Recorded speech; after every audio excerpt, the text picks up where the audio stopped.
17페이지 행정처분입니다. 시험에 두 문제 출제됩니다. 행정처분이.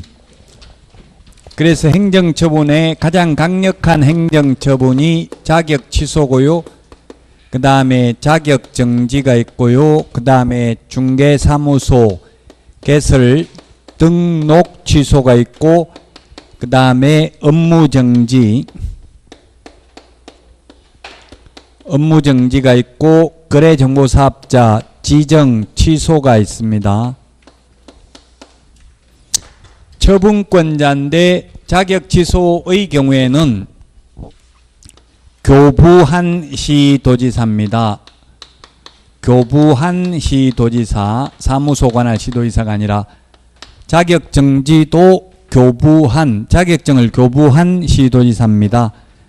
등록 모든 결정권자와 변경권자는 똑같습니다. 그래서 자격증 준 사람이 자격 취소하고 등록증 준 사람이 등록 취소합니다. 업무정지도 등록관청입니다. 지정 취소는 국토교통부 장관이죠. 국토교통부 장관이 되겠습니다. 그 다음에 처분 대상자는 자격 취소의 경우에는 공인중개사입니다. 공인중개사, 자격정지는 소속 공인중개사, 그 다음에 등록 취소는 개업 공인중개사, 업무정지도 개업 공인중개사입니다. 지정 취소는 거래정보사업자가 되겠죠. 거래정보사업자.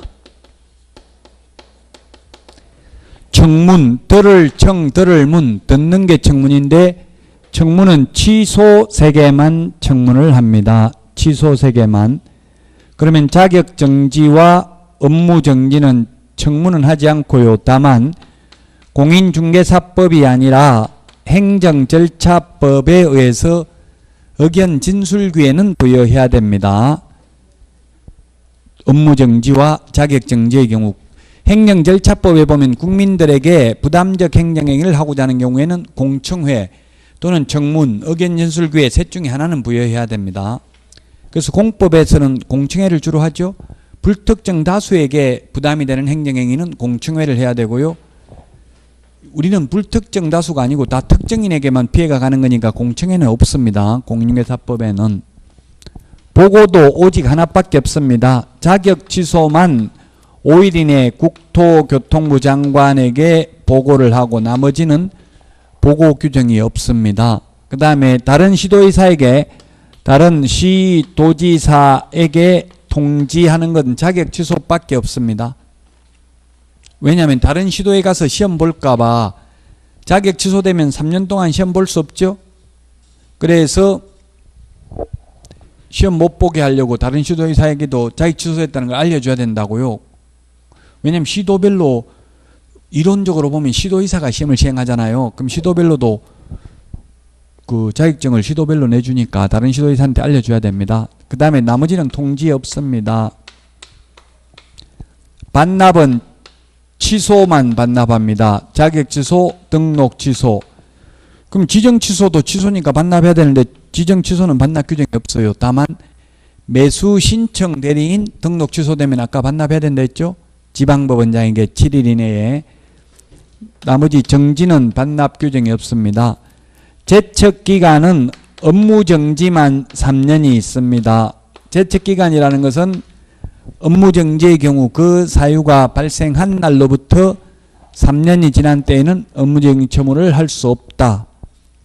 그 다음에 기속행위는 재량권이 없는 걸 기속행위, 재량권이 있는 걸 자유재량행위인데 자격 취소는 취소하여야 합니다. 하여야 하기 때문에 이것을 기속 취소, 필요적 취소, 반드시 취소, 취소하여야 한다. 다 같은 말입니다. 자격정지는 재량행위입니다. 할 수 있습니다. 그 다음에 등록 취소는 하여야 하는 게 8가지가 있고 할 수 있는 게 11가지가 있죠. 할 수 있다. 재량행위도 있다. 업무정지할 수 있다. 지정 취소도 할 수 있다. 지정 취소하여야 한다. X로 출제됐습니다. 지정 취소는 할 수 있습니다. 자격 취소 사유가 부양 지역, 부양 정의라고 옛날에 했었는데 부양 지역으로 바꿨습니다. 부양 지역. 거짓 부정하는 방법으로 자격을 취득한 경우, 자격증 양도되어한 경우, 양도되어와 똑같이 처벌하는 게 성명을 사용하게 한 것입니다. 따라서 공인중개사가 자기 성명 사용하게 하면 자격 취소, 개업공개사가 자기 성명 사용하게 했다는 말은 등록증 양도되어와 똑같은 말입니다. 그래서 등록 취소. 그 다음에 자격 정지 기간 중에 업무를 하거나 자격 정지 기간 중에 이중 소속이 되는 경우 자격을 취소하여야 합니다. 그 다음에 이 법에 의해서 징역형을 선고받은 경우입니다. 징역형을 이 법에 의한 징역형을 선고받은 경우입니다. 그래서 선고유예는 자격 취소 안 되지만 선고를 받고 집행이 유예돼도 자격 취소됩니다. 이 법입니다. 그 다음에 자격정지 사유인데 자격정지 사유는 구체적 기준이 우리 교재에 서브노트 구체적 기준이 70페이지에 있습니다. 70페이지 밑에 박스를 보니까 70페이지 밑에 박스를 보니까 1번 6개월, 6번, 7번은 6개월이고 나머지는 3개월이죠. 법에는 6개월 이하인데 공무원들의 재량권 일탈 남용을 방지하기 위해서 국토교통부령에 구체적 기준을 정하고 있고 이 구체적 기준의 2분의 1 범위 내에서만 늘리거나 줄일 수 있다. 즉 가중 또는 감경할 수 있다. 아무리 가중하더라도 법에서 정하고 있는 6월을 초과할 수는 없다. 자, 구체적 기준이 이중소속, 이중계약서 금지 행위는 구체적 기준 6개월, 인장 등록 위반, 확인 설명 근거 자료 제시하지 않는 경우, 확인 설명서에 서명 날인하지 않는 경우, 계약서에 서명 날인하지 않는 경우는 구체적 기준 3개월입니다. 법률에는 6개월 이하라고 되어 있는데 국토교통부령에 구체적 기준, 오늘 문제 있죠. 기출문제인데 이 업무정지 자격정지의 구체적 기준은 국토교통부령, 과태료의 구체적 기준은 대통령령에서 정하고 있습니다. 자, 만약 구체적 기준 6개월이면 여기에 2분의 1을 더하거나 2분의 1을 빼줄 수 있다. 그러면 9개월에서 3개월 사이에서 자격정지, 업무정지 처분을 할 수 있는데 아무리 가중하는 경우에도 늘리는 경우에도 법에 6월 이하라고 되어 있기 때문에 국토교통부령이 법률을 위반하면 무효거든요. 그래서 공무원이 6개월에서 3개월 사이에서만 재량권을 행사할 수 있도록 2006년도 노무현 정부 때 바뀌었는데 그때 바꾸면서 뭐라고 이야기를 했냐면 공무원들의 재량권의 일탈 남용을 방지하고 공정한 사회를 만들기 위해서 바꿨다. 그냥 막연하게 6개월이 하면 공무원이 누구는 돈 받고 그냥 하루만 업무정지 할 수도 있고 누구는 밉다고 그냥 6개월 다 업무정지 할 수도 있고 그렇잖아요. 재량권이 있으면 불공정할 수 있겠죠. 그래서 구체적 기준을 6개월, 3개월 주고 이 구체적 기준의 2분의 1 범위 내에서만 공무원이 재량권을 행사할 수 있다는 이야기입니다. 판사들도 장량감형이라는 게 있어요. 장량감형 인터넷에 치보면 판사들도 마음대로 판결 못하고요. 대법원에 양형기준이 있어요. 양형기준. 살인해도 어떻게 살인했을 때 양형기준이 얼마라고 정해져 있으면 그 양형기준의 2분의 1 범위 내에서만 판사가 재량권 행사할 수 있어요.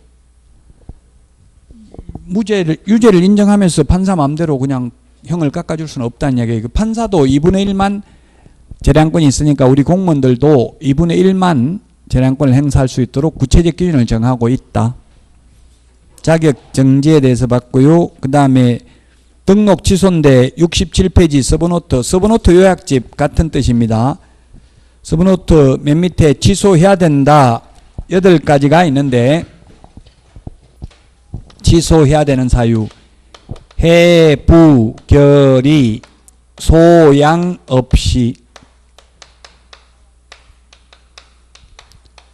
해가 사망, 해산, 부정한 방법으로 등록, 결격사유, 이중등록, 이중소속, 등록증 양도되거나 개업공인중개사가 자기의 성명을 사용하게 하는 경우도 양도대여와 똑같다고 했죠. 그 다음에 업무정지기간 중에 업무를 하거나 자격정지기간 중에 있는 소속공인중개사로 하여금 업무를 하게 한 경우, 그 다음에 이 법에 의해서 최근 1년 이내에 2회 이상 업무정지 처분을 받고 또다시 업무정지에 해당되는 위반 행위를 한 때에는 취소하여야 합니다. 취소할 수 있는 사유 68페이지 서브노트 68페이지에 보면 취소할 수 있는 것 이중 겸임 보증금 채근휴 등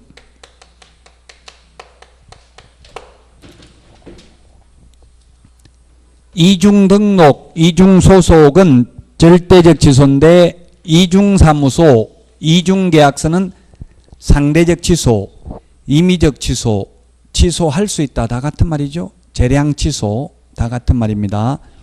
그 다음에 법 14조 겸업제한을 위반한 경우, 그 다음에 임시중개시설물 뜻다방을 설치한 경우, 그 다음에 손해배상을 보장하기 위한 보정 설정을 하지 아니한 경우, 그 다음에 전속중개계약을 체결하고 7일 이내에 정보를 공개하지 않거나 비공개 요청한 정보를 공개한 경우, 그 다음에 금지 행위를 한 경우, 그 다음에 최근 3+1, 3회 이상 업무정지 또는 과태료 처분을 받고 또다시 업무정지 또는 과태료에 해당하는 위반 행위를 한 때,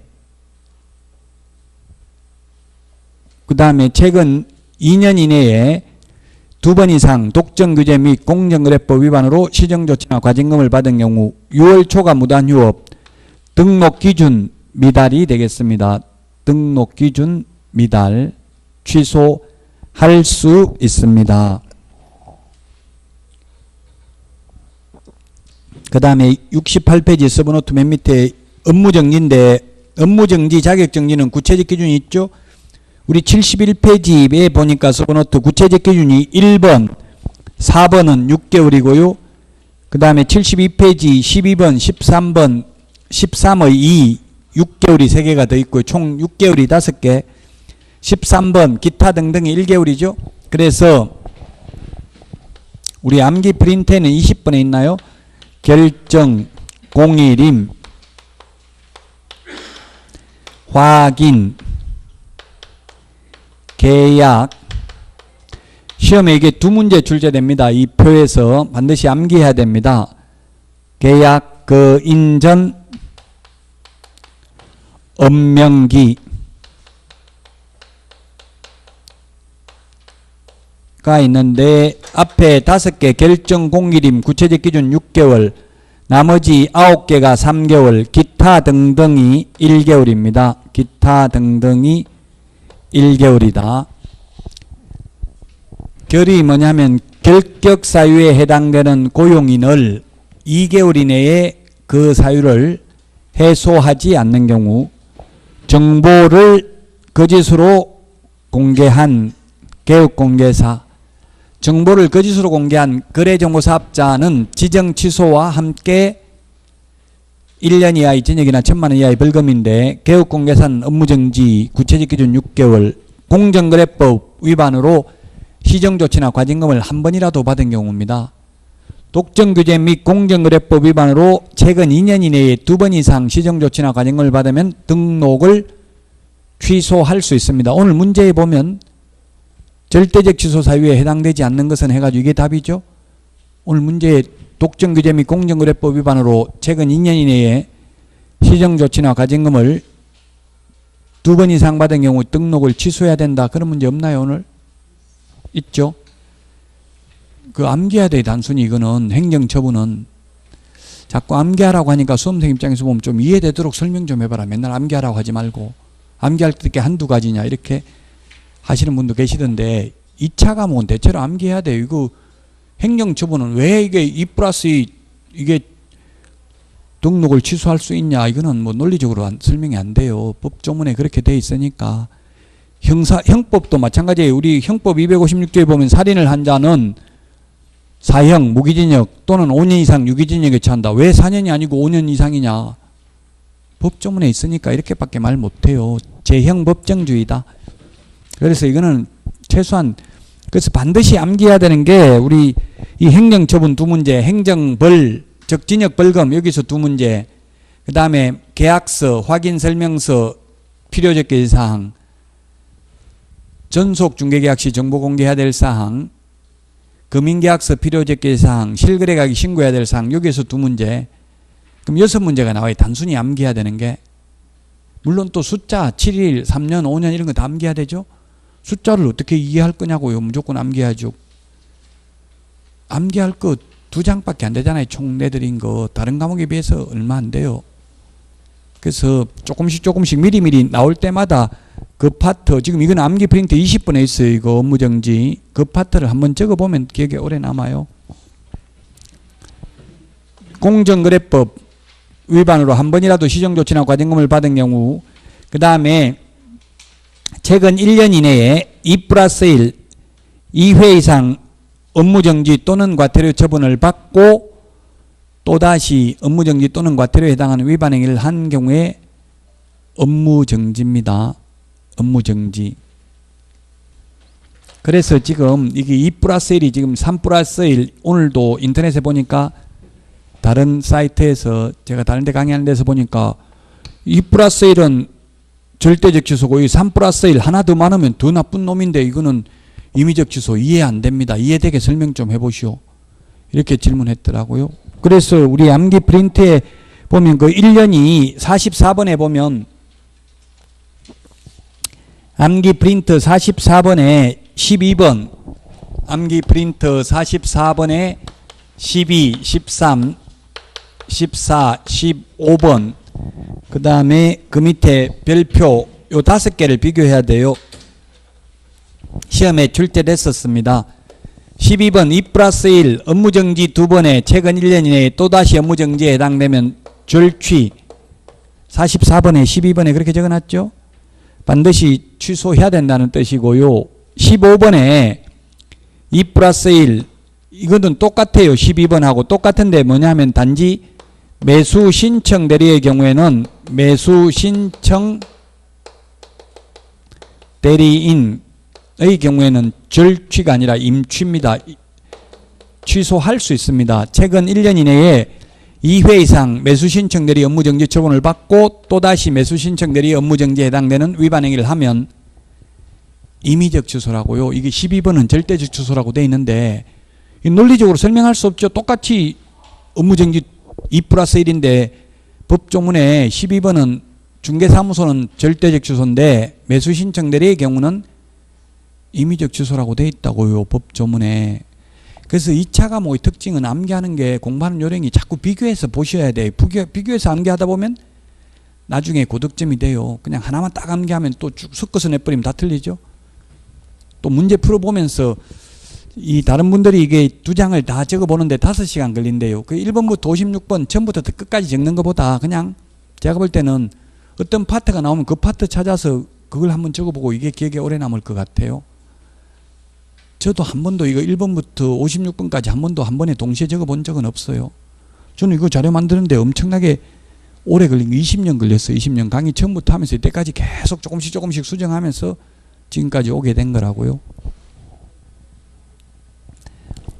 자, 이거 질문했다시피 3+1, 2+1은 절대적 취소인데 3+1은 임의적 취소라는 게 이게 웃기잖아요. 한 번 더 많은데. 그래서 그 우리 서브노트에도 있고 법조문 법 38조 2항에 있는데 거기에 임의적 취소는 보면 뭐라고 돼 있어요? 임의적 취소에는 3+1에는 보면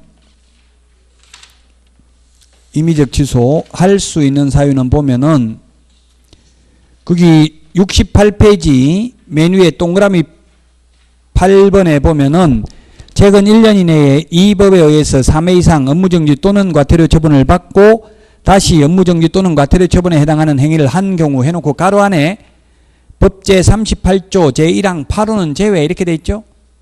그걸 밑줄 치세요. 그게 뭐냐면 법제 38조 1항 8호가 바로 2 플러스 1이에요. 2 플러스 1. 이미 2 플러스 1 절대적 취소에 해당되는 경우는 제외한다. 그럼 절대적 취소한다 이 말이죠. 그 말이 무슨 이야기냐 하면 최근 1년 이내에 업무정지, 과태료, 업무정지 3 플러스 또다시 업무정지에 해당되면 이거는 절대적 취소라는 이야기입니까? 임의적 취소라는 이야기입니까? 절대적 취소라고요. 과태료 이거 한번 없어도 이미 여기 2 플러스 1 여기에 해당되잖아요. 가로 안에 법 38조 1항 8호를 제외한다는 말이 이 말이라고.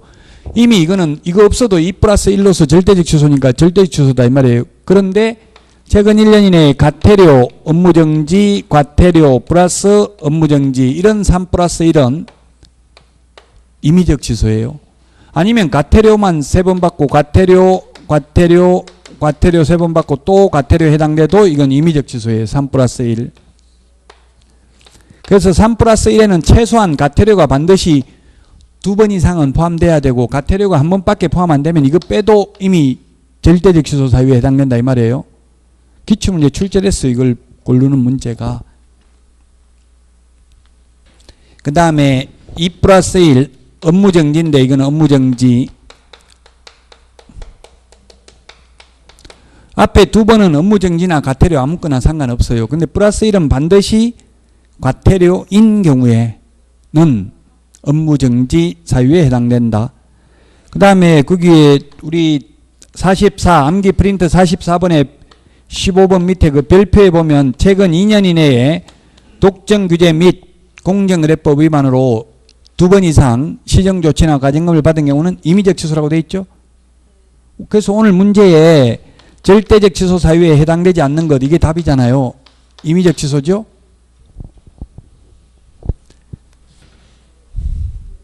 자, 그래서 지금 2 플러스 1, 3 플러스 1 주의를 하시고, 자, 이게 1이 뭐냐면 여기서 1이 최근 1년 이내에 2회 이상 업무정지 또는 과태료 처분을 받고 또다시 과태료에 해당하는 위반 행위를 한 경우입니다. 이게 임의적 취소. 임의적 취소는 취소할 수 있다. 취소 안 하면 업무정지 처분을 할 수 있다. 그 다음에 확인설명서 쌍방교부 3년 보존하지 않는 경우, 확인설명서에 서명 날인하지 않는 경우, 계약서 쌍방교부 5년 보존하지 않는 경우, 그 다음에 계약서에 서명 날인하지 않는 경우, 거래 사실을 거래정보사업자에게 통보하여 정보망에서 삭제하지 않는 경우, 거짓정보 공개나 마찬가지죠. 그 다음에 인장 등록 위반한 경우, 그 다음에 전속중개계약을 체결하면서 전속중개계약서를 사용하지 않는 경우, 업무지역 범위 위반. 우리 암기 프린트 20번에 9번에 보면 9번이 아니고 13번인가요? 13, 14, 15, 13번에 있나요?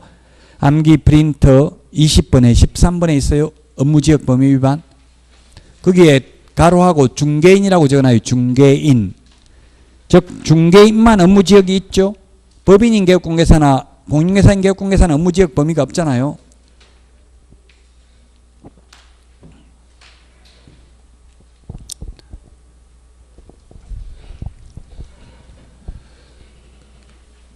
자, 그 다음에 감독상 명령을 위반한 개업공개사는 업무정지입니다. 감독상 명령을 위반한 협회나 거래정보사업자 500만원 이하의 과태료 오늘 했잖아요. 감독상 명령을 위반한 매수신청 대리인은 등록을 취소할 수 있다. 안 하면 업무정지할 수 있다. 거짓 보고해가지고 55번에 암기 프린트 했잖아요. 거짓 보고나 감독상 명령 위반이랑 같은 말이에요. 감독상 명령이 보고하게 하거나 자료 제출하게 할 수 있잖아요. 근데 거짓으로 보고했다는 말은 감독상 명령을 위반했다는 말이죠.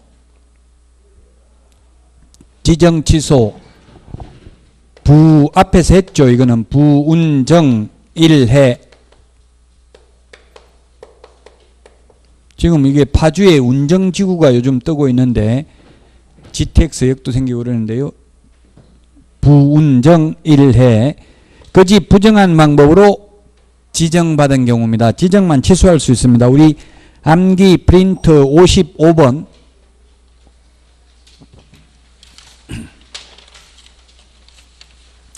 55번에 그 1, 2, 3, 4, 5, 6,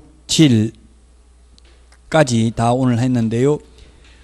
거기에 암기 프린트 55번에 1번에 보니까 부정한 방법으로 등록을 한 경우에는 55번에 1번 거짓 부정한 방법으로 등록을 한 경우에는 절대적 등록 취소 사유에 해당되며 또한 3년 이하의 징역이나 3천만 원 이하의 벌금, 그 다음에 포상금 지급 대상이다. 근데 부정한 방법으로 자격을 취득한 경우에는 자격 취소 사유에만 해당된다. 그 다음에 거짓 부정한 방법으로 지정을 받은 경우에는 지정 취소 사유에만 해당된다. 징역 벌금은 부정한 등록만 있다 이 말이에요. 암기 프린트 오늘 55번 처음부터 끝까지 한번 다 적어 보시라고요. 거짓 부정한 방법 무슨 말인지 몰라도 적어보고 다음에 들어보면 아 이게 그 말이었구나 하고 느낄 수 있어요.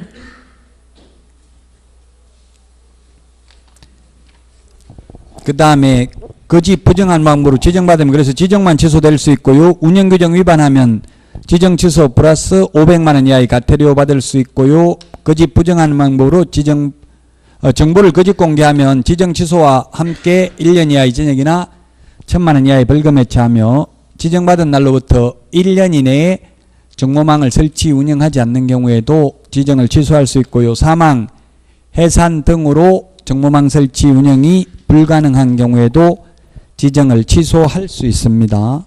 지정 취소할 수 있는 것은 우리 암기 프린트는 8번에 있습니다. 8번 적어놓고 다음에 찾아보고요. 그 다음에 69페이지 매수신청 대리 행정처분인데 앞에서도 말씀드렸지만 매수신청 대리는 청문은 없고요. 전부 다 10일 이상 기간을 정하여 구술 또는 서면에 의한 의견 진술 기회를 부여합니다. 반드시 취소해야 되는 거 그 동그라미 2번을 보니까 폐업을 하면 반드시 등록을 취소해야 됩니다. 중개업을 폐업하면 중개업하고 매수신청 대리를 같이 할 수 있을 뿐입니다. 69페이지 맨 밑에 동그라미 8번 최근 1년 안에 이 규칙에 따라 2회 이상 업무정지 처분을 받고 다시 업무정지에 해당돼도 매수신청 대리 임의적 취소라고 되어 있죠. 2+1에서 했잖아요. 중개업의 경우에는 절대적 취소라고 했죠. 업무정지 2번 받고 또 업무정지에 해당되면 70페이지 절대적 업무정지 매수신청 대리는 절대적 업무정지가 있는데 동그라미 1번 휴업을 해도 반드시 업무정지를 하여야 합니다. 그 다음에 표 밑에 보면 매수신청 대리 업무정지는 1월 이상 2년 이하다.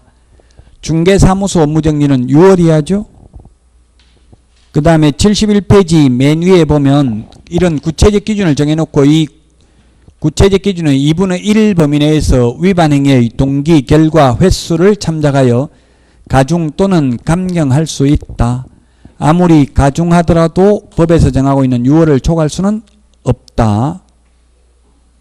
이 업무정지, 자격정지의 구체적 기준은 국토교통부령에서 규정하고 있다. 다음은 73페이지입니다. 73페이지 4번 행정제재처분 효과의 승계 등입니다. 동그라미 1번 개업공개사가 폐업신고 후 다시 중개사무소 개설 등록을 한 때에는 폐업신고 전의 개업공개사의 지위를 승계한다. 읽어보고 다시 설명드리겠습니다. 2번 폐업신고 전의 개업공개사에 대해서 업무정지나 과태료 처분에 대한 위반 행위를 사유로 행한 행정처분의 효과는 그 처분일로부터 처분일로부터입니다. 폐업일로부터가 아니라 처분일로부터 1년간 재등록한 교육공개사에게 승계된다. 3번 재등록 교육공개사에 대해서 폐업신고 전의 절대적 취소, 임의적 취소, 업무정지의 위반 행위에 대한 행정처분을 할 수 있다. 다만 다음 어느 하나에 해당하는 경우는 제외한다. 기억에 폐업신고 한 날부터 다시 중개사무소 개설 등록을 한 날까지의 기간이 3년을 초과한 경우, 니은 폐업기간이 1년을 초과한 경우에는 업무정지 못하고요. 폐업신고 전에 위반 행위로 인해서 폐업기간이 3년을 초과하면 옛날 거 가지고 등록 취소는 하지 않는다는 이야기입니다. 74페이지 동그라미 4번 행정처분을 함에 있어서는 폐업기간과 폐업사유 등을 고려해야 되고요. 동그라미 5번 교육공개사인 법인의 대표자에 관하여는 1번부터 4번까지를 준용한다. 이 경우 교육공개사는 법인의 대표자로 본다. 이제 법인에 대해서는 법인은 실체가 없잖아요. 숨을 쉬는 사람이 없잖아요. 그 법인이 잘못해놓고 그냥 등록 취소돼도 옛날에는 사장도 개인 이름으로 다시 등록해서 법인 해산시켜버리고 중개업을 하고 가능했었어요. 이제는 안 된다고요. 대표자에게는 승계됩니다. 자, 여기까지 읽어본 내용을 다시 한번 정리를 하면, 그러면 가령 절대적 취소 사유에 해당되었습니다. 절대적 취소 사유에 해당되면은 취소되기 전에 스스로 취소된다는 걸 알아요. 그래서 취소되기 전에 아예 폐업 신고를 해버리고 1년간 다시 다른 데 가서 재등록을 하면 옛날 같으면 새 출발을 했습니다. 근데 지금은 폐업을 했다가 다시 등록을 하면 폐업 신고 전에 교육공개사의 지위를 승계한다. 그래서 옛날 전과기록, 이것도 역시 노무현 정부 때 만들었는데 개정 이유를 뭐라고 밝혔냐면 사무소 이전, 휴업, 폐업하는 방법으로 탈법 행위를 하고 행정처분을 회피하려는 악덕 기획부동산업자의 난립을 방지하고 공정한 사회를 만들기 위해서 이런 규정을 만들었다 했어요. 그래서 재등록하면 옛날에 폐업 신고 전에 절대적 취소 사유이기 때문에 재등록해도 취소를 합니다. 다만 취소하고 나면 3년 지나야 결격 사유에서 벗어나는데 이 경우에는 폐업 기간을 빼준다고 돼 있어요. 법 제10조 1항 제8호에 보면 빼주면 2년이 지나야 됩니다. 그러면 다시 등록해서 2년, 폐업 1년 합하면 결국 3년이죠. 잔머리 굴려도 소용없다. 처음에 바로 등록 취소되었다 하더라도 3년 지나면 결격 사유에서 벗어나잖아요. 이제 잔머리 굴려서 중간에 폐업을 해도 소용없다. 똑같다는 이야기예요. 그래서 아예 폐업 기간이 3년을 초과하면 폐업 신고 전에 위반 행위로 인한 등록 취소는 하지 않는다. 폐업 기간이 1년을 초과하는 경우에는 폐업 신고 전에 위반 행위로 인한 업무 정지하지 않는다. 자, 그러면 제가 아는 분은 경기도 용인에서 업무정지를 3개월 당했어요. 업무정지 3개월 당했는데 세입자들이 와서 세입자들이 배당 다 못 받아가지고 계속 와서 업무방해를 하니까 업무정지 3개월 받자마자 폐업해버렸습니다. 폐업했다가 다시 3개월 지나면 등록이 돼요, 안 돼요? 업무정지 끝나고 나면 등록이 되냐고 안 되냐고. 업무정지 기간 중에는 안 되죠. 결격 사유에 해당되니까 업무정지 기간이 끝나면 재등록이 가능하죠. 가능하면 업무 바로 할 수 있어요, 없어요? 다시 등록하면? 못합니다. 폐업 신고 전에 교육공개사의 지위를 승계하는 거예요. 그 폐업 신고 전에 업무정지 3개월 당했으니까 지금부터 3개월 업무 못한다 이렇게 나오는 거예요. 그래서 3개월 동안 또 업무 못한다고요. 그래서 여러분들이 만약에 업무정지 당하면 폐업 안 한 상태에서 업무정지 기간이 경과되어야 하고요. 만약 폐업을 하려면 1년 넘게 폐업했다면 폐업 신고 전에 위반 행위로 인한 업무정지를 하지는 않는다고요. 좀 이 내용이 어려워요. 이게 법 제40조 행정제재처분 효과의 승계라고 되어 있는데 이 부분이 조금 어려울 수는 있는데 또 문제 풀어보면 기출문제를 보면 걱정할 필요는 없어요. 자, 가령 1월 1일 날 업무정지 처분을 받고 2월 1일 날 또다시 업무정지 처분을 받고 폐업신고를 했습니다. 폐업신고를 하고 7월 1일 날 재등록을 했습니다. 다시 등록을 해가지고 가령 10월 1일 날 업무정지에 해당되는 위반 행위를 했습니다. 이 경우 옛날 같으면 이 기간 동안 폐업을 했기 때문에 재등록하면 새 출발이에요. 그냥 업무정지에 해당되는 위반 행위를 했으면 업무정지만 당하면 됩니다. 그런데 지금은 이러한 업무정지 처분과 과태료 처분의 효과는 그 처분일로부터 1년간 재등록한 개업공개사에게 승계된다. 아까 그런 규정이 있었어요. 아직 1년이 안 지났어요. 그래서 과거 전가기록 다 승계되기 때문에 이 업무정지에 해당되는 위반 행위를 하면 이 기간 폐업했음에도 불구하고 폐업 안 한 거나 마찬가지라는 이야기예요. 결국 최근 1년 이내에 2회 이상 업무정지 처분을 받고 또다시 업무정지에 해당되는 위반 행위를 한 것으로 보아서 등록을 취소하여야 한다고요. 폐업 기간에도 불구하고. 전가기록 가지고 다니게 하는 거예요. 이제 잔머리 걸려서 행정처분 안 당하려고 폐업하고 휴업해도 사무소 이전해도 소용없다. 사무소 이전하더라도 최근 1년간 행정처분 서류를 송부해 주잖아요. 자, 여기까지가 법 제40조 행정제재처분 효과의 승계 등입니다. 지금 오늘 한 내용도 시험에 이제 행정처분 단순히 암기하는 내용 최소한 2문제 이상 출제되고요. 그 다음에 중개보수도 2문제 출제되고요. 교육제도도 반드시 출제되고 게시, 보존, 그 다음에 사무소 명칭 표시, 표시광고 이런 거 다 출제될 수 있습니다. 7문제 정도 출제될 수 있습니다. 자, 이번 시간 여기까지 하고 그러면 쉬었다가 오늘 내드린 문제 풀어보도록 하겠습니다.